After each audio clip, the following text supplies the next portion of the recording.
फलटणमधील उपजिल्हा रुग्णालयातील डॉक्टर महिलेच्या आत्महत्या प्रकरणातील मुख्य आरोपी निलंबित पीएसआय गोपाळ बदने फलटण पोलीस ठाण्यात अखेर हजर झाला। मृत डॉक्टर महिलेनं तिच्या हातावर लिहिलेल्या नोटवर पीएसआय गोपाळ बदने यानं 4 वेळा बलात्कार केल्याचा आरोप केला होता। दरम्यान बदने याला रात्री 1:30च्या दरम्यान वैद्यकीय तपासणीसाठी उपजिल्हा रुग्णालय फलटण इथे नेण्यात आलं। यावेळी एबीपी माझाशी बोलताना त्यानं मी प्रामाणिक आहे, पोलीस प्रशासनावर विश्वास आहे अशी प्रतिक्रिया दिली। आता गोपाळ बदनेवर पुढील कारवाई काय केली जाते ते पाहावं लागेल। तुम्हाला गौलं जाते का काय सांगाल बदले? माझ्यावर 20 प्रमाणीकरण। तुम्हाला गौलं जाते का काय सांगाल बदले? माझ्यावर 20 प्रमाणीकरण। तुम्हाला गौलं जाते का काय सांगाल बदले? माझ्यावर 20 प्रमाणीकरण। तुम्हाला गौलं जाते का काय सांगाल बदले? माझ्यावर 20 प्रमाणीकरण। तुम्हाला गौलं जाते का काय सांगाल बदले? माझ्यावर 20 प्रमाणीकरण। तुम्हाला गौलं जाते का काय सांगाल बदले? माझ्यावर 20 प्रमाणीकरण। फलटणमधील उपजिल्हा रुग्णालयातील डॉक्टर महिलेच्या आत्महत्या प्रकरणातील आरोपी प्रशांत बनकरला 28 तारखेपर्यंत 4 दिवसांची पोलीस कोठडी सुनावण्यात आली। प्रशांत बनकरवर आत्महत्या केलेल्या डॉक्टर महिलेनं शारीरिक आणि मानसिक छळाचे आरोप केलेत। प्रशांत बनकरला 30 तासानंतर फलटण पोलिसांनी पुण्यातून अटक केली।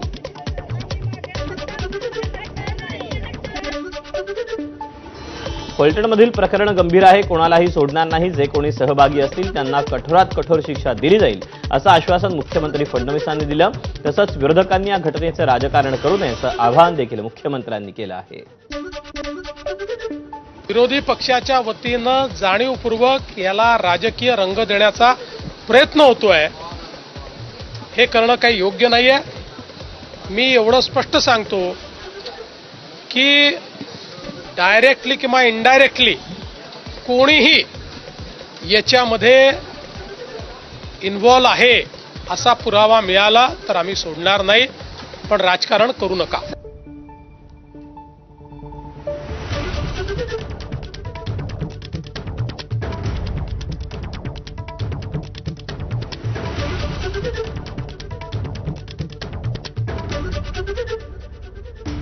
आज मुख्यमंत्री देवेंद्र फडणवीस फलटणमध्ये आहेत। फलटणच्या कार्यक्रमामध्ये फडणवीस काय बोलणार याकडे आता सगळ्यांचं लक्ष लागलेलं आहे। तेव्हा आता फलटणमध्ये विविध विकास कामांचं उद्घाटन आणि भूमिपूजन होत असताना दुसरीकडे आता साताऱ्यामध्ये एक राज्याला हादरवून टाकणारी घटना घडलेली असतानाच आता या सगळ्या पार्श्वभूमीवर मुख्यमंत्र्यांच्या या भाषणाकडे सगळ्यांचं लक्ष लागलं आहे। आपण याबद्दलचे अपडेट जाणून घेऊ। मंदार गोंजारे आपल्यासोबत आहे। मंदार, एकीकडे साताऱ्यातली घटना ही सगळी ताजी असतानाच विरोधकांनी या सगळ्यावरून रान पेटवलेलं असताना मुख्यमंत्र्यांचा आजचा हा दौरा कसा असणार आहे?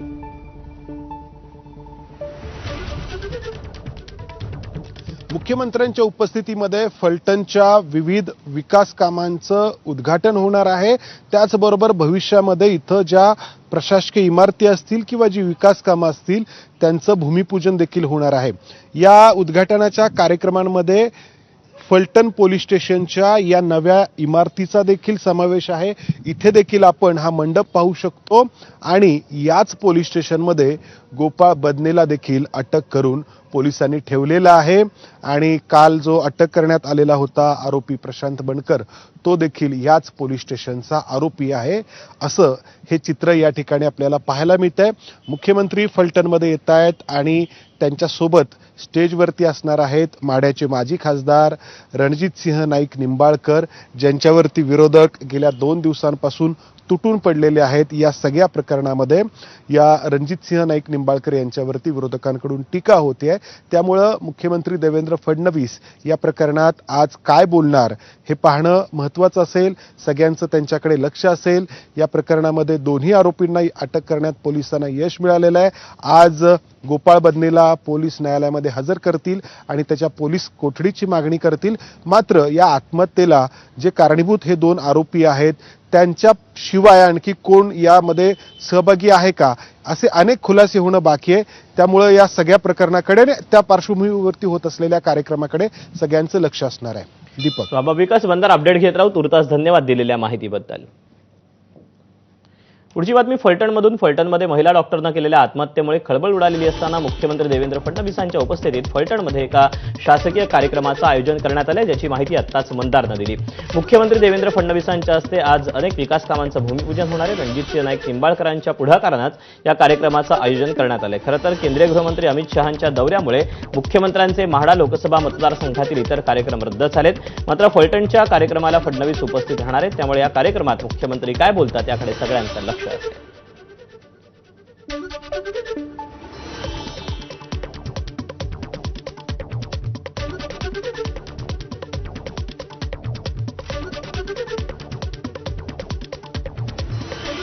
मुख्यमंत्र्यांच्या फलटणमधील कार्यक्रमावर अंबादास दानवेंनी टीका केली. एका महिला डॉक्टरवर फिटनेसबाबत दबाव टाकणाऱ्या माणसासोबत मुख्यमंत्री फडणवीस आज व्यासपीठावर बसतील असं अंबादास दानवे म्हणाले.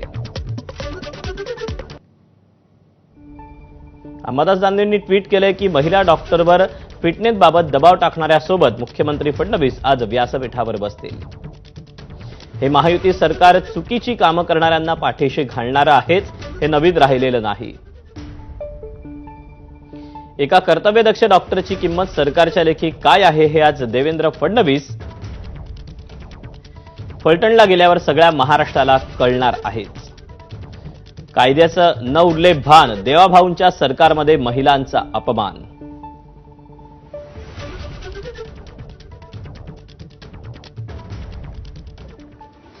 आज उपमुख्यमंत्री अजित पवार साताराच्या जिल्ह्याच्या दौऱ्यावर असणार आहेत. अजित पवार वाईत येणार आहेत. शाहीर साबळे यांच्या स्मारकाच्या भूमिपूजनासाठी पसरणी इथे ते येणार आहेत. यानंतर पसरणी गावात त्यांची सभा होईल. दरम्यान फलटणमधील महिला डॉक्टर आत्महत्या प्रकरणी अजित पवार काही बोलणार का हे पाहावं लागेल. पुण्यातील जैन बोर्डिंग हाऊसच्या मुद्द्यावरून आक्रमक झालेल्या रवींद्र धंगेकरांनी आता थेट पंतप्रधान मोदींना पत्र लिहिलं. खासदार मुरलीधर मोहोळ यांचा राजीनामा घ्या अशी मागणी धंगेकरांनी मोदींकडे केली आहे. मोहोळ पुण्यातील जैन बोर्डिंग मालमत्तेच्या बेकायदा व्यवहाराचे सूत्रधार असल्याचा आरोपही मोहोळ यांनी केला. या पत्राची एक प्रत मोहोळ यांनी केंद्रीय गृहमंत्री अमित शहा आणि मुख्यमंत्री देवेंद्र फडणवीस यांना पाठवली आहे. जैन बोर्डिंग हाऊसचा व्यवहार रद्द होईपर्यंत 27 ऑक्टोबरपासून बेमुदत धरणं आंदोलन करणार असल्याची घोषणाही धंगेकरांनी केली. गेल्या काही दिवसांपासून दररोज मोहोळांवर नवनवे आरोप करणाऱ्या धंगेकरांनी आज थेट मोदींनाच पत्र पाठवलं. त्यामुळे महायुतीत आणखी तेढ वाढण्याची शक्यता आहे. गेल्या काही दिवसांपासून पुण्यात जैन बोर्डिंग हाऊस जमिनीच्या प्रकरणावरून राजकीय आरोप प्रत्यारोप होताना दिसत आहेत. शिंदेच्या शिवसेनेचे नेते रवींद्र धंगेकर आणि राजू शेट्टी यांनी याच प्रकरणावरून केंद्रीय राज्यमंत्री मुरलीधर मोहोळ यांना लक्ष्य केलं. हे सर्व आरोप फेटाळत मुरलीधर मोहोळ यांनी जैन बोर्डिंग हाऊसला भेट दिली. या प्रकरणाशी संबंध नसल्याचं जाहीर करत मोहोळ यांनी आपण जैन समाजासोबत असल्याचा विश्वासही व्यक्त केला. ही भेट संपून निघत असताना जैन समुदायानं मोहोळ यांना घेरलं. जमिनीचा संपूर्ण व्यवहार रद्द केल्याचं जाहीर करा अशी मागणी करत जैन समुदायानं घोषणाबाजी केली. घोषणाबाजीमुळे त्या ठिकाणी काहीसा गोंधळ निर्माण झाला होता. मात्र मोहोळ यांनी वातावरण शांत करत तिथे उपस्थित असलेल्या जैन समुदायाची समजूत काढण्याचा प्रयत्न केला. गेल्या 10 ते 12 दिवसात पुण्यात वेगळं राजकारण सुरू आहे. जैन बांधवांनी जो मोर्चा आंदोलन केलं त्यात आपलं कधीही कुठलंही नाव घेतलं नाही अशी प्रतिक्रिया मुरलीधर मोहोळांनी दिली. राजू शेट्टी धंगेकरांनी आयुष्यभर आपलं नाव घ्यावं, फरक पडत नाही असंही मुरलीधर मोहोळ म्हणाले. येत्या काही दिवसात यातून मार्ग काढणार असा जैन बांधवांना शब्द दिल्याचं मोहोळ यांनी म्हटलं. त्यांना काहीही ट्विट करू दे, आपल्यासाठी हा किरकोळ विषय असल्याचं धंगेकरांबाबत मोहोळ म्हणाले.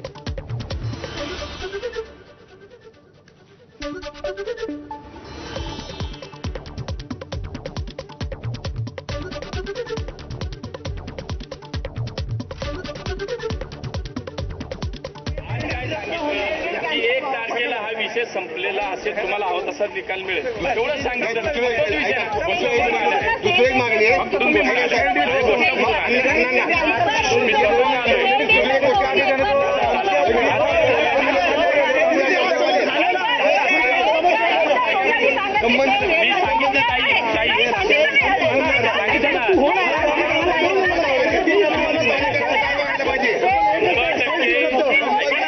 पहिली तर मी भूमिका माझी ही मांडली, जर मी याच्यामध्ये कुठं माझा सहभाग असता, माझ्या ओळखीची माणसं नाही आहेत का, तर आहेत, पण प्रत्यक्ष या सगळ्या विषयात माझा कुठेही सहभाग नाही हे निश्चित आहे आणि मी ते पुराव्यानिशी सादर केलंय.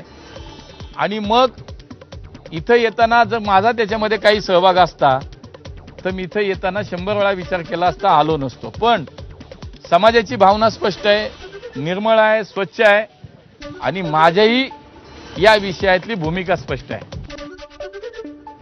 त्यावेळेला मी स्पष्टपणे माझे कागदोपत्री आणि सगळे पुरावे सादर केल्यानंतर पुढे कुठेही असा विषय जैन समाजातनं आला नाही, परंतु याचा एक वेगळा गैरफायदा स्वतःची राजकीय पोळी भाजण्यासाठी, स्वतःचं राजकीय अस्तित्व जिवंत ठेवण्यासाठी काही मंडळींनी सातत्यानं चालवलं. मुरलीधर मोहोळ यांनी जैन बोर्डिंग हाऊसला भेट दिल्यानंतर धंगेकरांनी काय टीका केली ती पाहूया. काल सन्माननीय देवेंद्र फडणवीस साहेबांनी यांना बोलून घेतलं आणि यांना सक्त सांगितलं की तुम्हाला आता हा विषय मिटवायचा का नाही. जर तुमचा विषय मिटला नाही तर तुम्हाला मंत्रिपदापासून लांब राहावं लागेल. हा सल्ला त्यांनी त्यांना 100% दिलेला आहे. त्यामुळे आज ते नतमस्तक व्हायला आलेत आणि नतमस्तक होऊन त्यांनी जी आता आज बोलायला लागले की मी आता ह्या मंदिरासाठी आलोय, मी किविलाने प्रयत्न आहे, आता मी आता करतोय. तुम्हाला म्हणजे वाईट अवस्था आहे. असला खासदार मी कधीच पुण्याचा पाहिला नाही. खासदाराची अवस्थाच वाईट झाली. आणि एक महत्त्वाची अपडेट हाती आली आहे. पुण्यातील जैन हॉस्टेल विक्री प्रकरणी जैन समाज आक्रमक भूमिका घेण्याच्या तयारीत आहे. जैन हॉस्टेलच्या विक्रीचा व्यवहार रद्द न झाल्यास 1 नोव्हेंबरपासून अन्नत्याग आंदोलन करण्याचा जैन गुरु गुप्तीनंदजी यांनी इशारा दिलाय. जैन समुदायाची आज चिंतन बैठक पार पडणार आहे आणि याच दरम्यान या सगळ्याबाबत पुढची रणनीती या बैठकीमध्ये ठरू शकते. ये मेरा प्रण है. 1 नवंबर के आपने कहा ही है, 1 नवंबर के पहले ये विषय पूरा हल हो गया तो ठीक है, वरना मैंने जो प्रण किया है प्राण छोड़ने पर अपने प्रण को नहीं छोड़ना. हिंगोली जिल्ह्यातील दरेगावच्या शेत शिवारामध्ये 70 वर्षीय महिलेवर एका इस्माकडून अत्याचार करण्याचा प्रयत्न करण्यात आला. शेत शिवारामध्ये 70 वर्षीय पीडित महिला रस्त्यानं जात असताना दुचाकीवरून जाणाऱ्या आरोपीनं दुचाकीवर बस असं म्हटलं आणि पीडित महिलेनं त्याला नकार दिला. त्यानंतर आरोपीनं पीडित महिलेचं तोंड दाबून रस्त्याच्या बाजूला नेत अत्याचार करण्याचा प्रयत्न केला. या प्रकरणी औंढा नागदा पोलीस ठाण्यामध्ये आरोपीच्या विरोधात गुन्हा दाखल करण्यात आला असून पोलिसांनी आरोपीला अटक केली आहे. नागपुरात अल्पवयीन मुलीवर अत्याचाराची घटना घडली. आरोपींनी अत्याचार करतानाचे व्हिडिओ काढले तसंच कुणाला सांगितल्यास व्हिडिओ व्हायरल करू असं म्हणत जीवे मारण्याची धमकी दिली. या प्रकरणी पोलिसांनी करण आणि रोहित या दोन्ही आरोपींना अटक केली. दोन्हीही आरोपींची गुन्हेगारी पार्श्वभूमी असून त्यांच्यावर अनेक गंभीर स्वरूपाचे गुन्हे दाखल आहेत. सोलापूर जिल्ह्यात सध्या सुरू असलेलं ऑपरेशन लोटस थांबणार नसून अनेक दिग्गज नेते भाजपच्या प्रवेशासाठी वेटिंगवर असल्याचं पालकमंत्री जयकुमार गोरे यांनी सांगितलं. ज्यांनी मुख्यमंत्र्यांसोबत बैठक घेतली त्या सर्वांचे महाप्रवेश सोहळे आता सुरू होणार असल्याचंही त्यांनी सांगितलं. अजूनही अनेक प्रस्ताव आपल्याकडे येत असून सर्व जागा तुम्ही लढा पण आम्हाला सोबत घ्या असं सांगितलं जात असल्याचं गोरे म्हणाले. ऑपरेशन कमळ थांबणार नाही आणि लवकरच तुम्हाला भारतीय जनता पक्षामध्ये अनेक दिग्गज लोकांचा प्रवेश झालेला सोहळा पाहता येईल. सगळी तिकीट आम्हाला घ्या पण आम्हाला सोबत तरी घ्या असाही प्रस्ताव माझ्याकडे आलेला आहे. सिंधुदुर्गातील वेंगुर्लेमध्ये भाजपच्या नितेश राणेंनी ठाकरेंच्या शिवसेनेला मोठा धक्का दिला. वायंगणी आणि दाभोलीच्या सरपंचांनी ठाकरे सेनेच्या अनेक पदाधिकाऱ्यांनी राणेंच्या नेतृत्वात भाजपात प्रवेश केला. तर दुसऱ्याची रेष कमी न करता आपली रेष कशी वाढवता येईल या दृष्टिकोनातून काम करत असल्याचं वक्तव्य नितेश राणेंनी या पक्षप्रवेशाच्या दरम्यान केलं. परभणी जिल्ह्यात विविध पक्षांच्या पदाधिकाऱ्यांनी भाजपात प्रवेश केला. भाजप नेते अशोक चव्हाण, मंत्री मेघना बोर्डीकर यांच्या उपस्थितीत हे पक्षप्रवेश पार पडले. म्हणजे परभणी जिल्ह्याची भाजपची ताकद आता वाढल्याचं बोललं जात आहे. हिंगोलीतला महायुतीतला वाद चव्हाट्यावर आला. स्थानिक स्वराज्य संस्थेत आमदार संतोष बांगरांनी सोबळाचा नारा दिला. यावरून भाजपा आमदार तानाजी मुटकुळेंनी जोरदार हल्लाबोल केला. ईट का जवाब पत्थर से दिया जाएगा असा इशारा मुटकुळेंनी नाव न घेता बांगरांना दिला. आमचे कार्यकर्ते मटका चालवत नाहीत, आमचे कार्यकर्ते कुणाच्याही प्लॉटवर जाऊन कब्जा करण्याचं काम करत नाहीत असं मुटकुळेंनी म्हटलं. हिंगोली नगर परिषदमध्ये काय चाललंय? आमचे व्यापारी बांधव इथं बसलेले, प्रत्येकाच्या घरी जाऊन त्यांना धमकावून कुठली चौकशी लावू, फलानं करू, पिस्तानं करू अशा ज्या धमक्या लोकांना देतात. मी आपल्याला सांगणारे मित्र, ईट का जवाब पत्थर से देना हम भारतीय जनता पार्टी वाले जानते हैं. सांगलीच्या जतमधील राजाराम बापू पाटील साखर कारखान्याच्या गळीत हंगामाचा शुभारंभ आजपासून झाला. यावेळी मोळी पूजन करून कारखान्याचा गळीत हंगाम सुरू करण्यात आला. राष्ट्रवादीचे जिल्हाध्यक्ष देवराज पाटील यांच्या उपस्थितीत कारखाना अधिकारी, संचालक मंडळ, कामगार वर्ग, ऊस उत्पादक शेतकरी, वाहतूकदार यांच्या उपस्थितीत हा गळीत हंगाम याचा शुभारंभ करण्यात आला. राजाराम बापू पाटील साखर कारखान्याचा यंदा धुराडा पेटू देणार नाही असा इशारा आमदार गोपीचंद पडळकर यांनी दिला होता. कारखान्याच्या मुख्य कमानीवर राजे विजयसिंग डफळे साखर कारखाना असा फलक लावल्यानं हा कारखाना चर्चेत आला होता. पण आता या कारखान्याचे धुरांड सुरू होऊन गळीत हंगाम सुरू झाल्यानं पडळकर यांची कारखान्याबाबत काय भूमिका असणार हे पाहावं लागेल. अमरावती शहरात मार्डी रोडवर रासू गवई यांच्या स्मारकाचं काम गतीनं पूर्ण करण्यात आलं. दादासाहेबांचा पुतळा, संग्रहालय आणि सभागृहाचं काम पूर्णत्वास आलं असून हे भव्य स्मारक उद्घाटनासाठी सज्ज झालंय. दादासाहेब गवई यांच्या स्मारकाचं उद्घाटन 30 नोव्हेंबरला नियोजित आहे. उद्घाटनाला मुख्यमंत्री देवेंद्र फडणवीस, उपमुख्यमंत्री एकनाथ शिंदे, अजित पवार यांच्यासह सरन्यायाधीश भूषण गवई उपस्थित राहणार आहेत. त्यामुळे हा कार्यक्रम भव्य दिव्य होणार आहे. दादासाहेब गवई यांचा जीवनपट या ठिकाणी नागरिकांना कळावा यासाठी चित्रफित देखील तयार करण्यात आल्यात. तसंच त्यांच्या उपयोगातील वस्तू सुद्धा या ठिकाणी ठेवण्यात आल्यात. याचा आढावा घेतला आमच्या प्रतिनिधीनं. पाहूया. माजी राज्यपाल स्वर्गीय रासू गवई यांचं अमरावतीमध्ये भव्य दिव्य स्मारक उभारण्यात येत आहे. त्याचं काम अंतिम टप्प्यात आलेलं आहे. माझ्या दृश्यामध्ये पाठीमागे जर आपण बघितलं तर भव्य दिव्य असं स्मारक या ठिकाणी उभं राहिलेलं आहे अमरावतीमध्ये मार्डी रोडवर. रासू उपाख्य दादासाहेब गवई यांच्या स्मारकाचे काम गतीने पूर्ण करण्यात आले आहे आणि दादासाहेबांचा पुतळा, संग्रहालय आणि सभागृहाचे काम हे पूर्णत्वास आले आहे. मुख्यमंत्री देवेंद्र फडणवीस, उपमुख्यमंत्री एकनाथ शिंदे, अजित पवार यांच्यासह उच्च न्यायालयाचे न्यायमूर्ती भूषण गवई हे उपस्थित राहणार आहे. त्यामुळे हा कार्यक्रम भव्य दिव्य होणार आहे. खरं जर पाहिलं तर दादासाहेब गवई यांचा जीवनपट येथे येणाऱ्या नागरिकांना कळावा यासाठी चित्रफिती तयार करण्यात आल्या आहे. तसेच त्यांच्या उपयोगातील वस्तू सुद्धा या ठिकाणी ठेवण्यात येणार आहे. 30 ऑक्टोबरला भव्य दिव्य कार्यक्रम होणार आहे, ज्याची तयारी आता जिल्हा प्रशासनाकडून जोरदार करण्यात आपल्याला यावेळी पाहायला मिळते.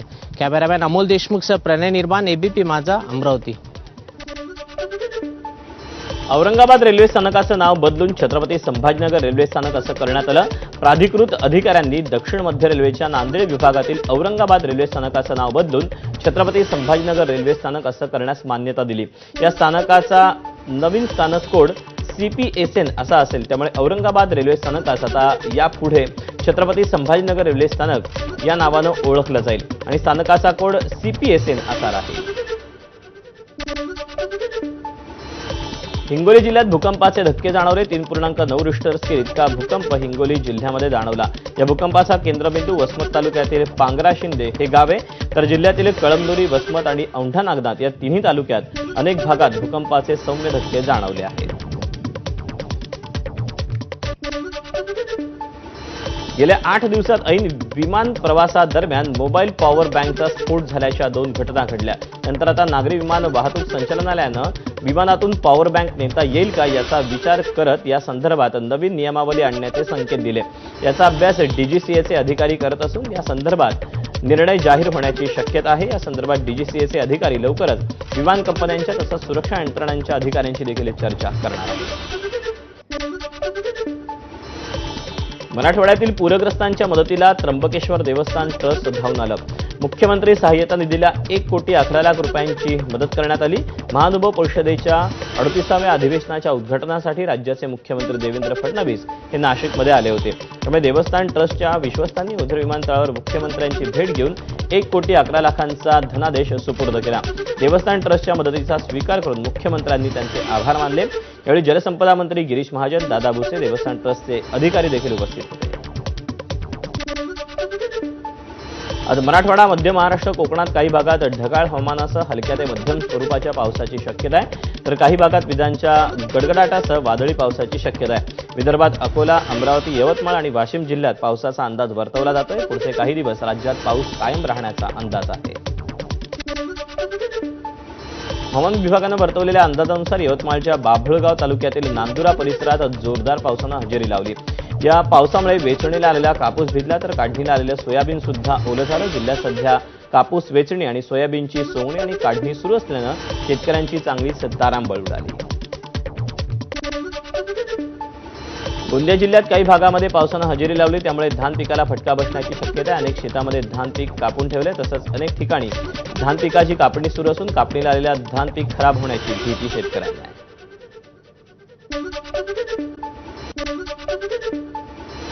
बातम्यांसोबत नंतर इतर काही बातम्यांचा घेऊया आढावा. मियापूरहून गुंटूरकडे जाणारी एक खाजगी इलेक्ट्रिक बस रंगारेड्डी जिल्ह्यातील अब्दुल्लापूरपेठ पोलीस ठाण्याच्या हद्दीतील आउटर रिंग रोडवर उलटली. अपघातात बसमधील 17 पैकी 7 प्रवासी जखमी झाले. जखमींवर रुग्णालयात उपचार सुरू आहेत. चालकानं वळण घेताना निष्काळजीपणा केल्यानं हा अपघात झाला आणि बस उलटली, अशी माहिती पोलिसांनी दिली. दरम्यान चालक आणि इतर प्रवासी सुरक्षित आहेत, परंतु काहींना दुखापत झाली. दिवाळी सुरू झाल्यापासून दिल्लीतील हवेची गुणवत्ता झपाट्यानं खालावली. अक्षरधाम मंदिराजवळ रस्त्यांवर दृश्यमानता कमी होती. सकाळी इथल्या बहुतेक भागात धुरानं सध्या वातावरण खराब झालेलं पाहायला मिळते. दिवाळीच्या आतषबाजीमुळे आश्रम, महाराणी बागेभोवतालच्या परिसरातील हवेची अत्यंत खराब श्रेणीत नोंद करण्यात आलेली आहे.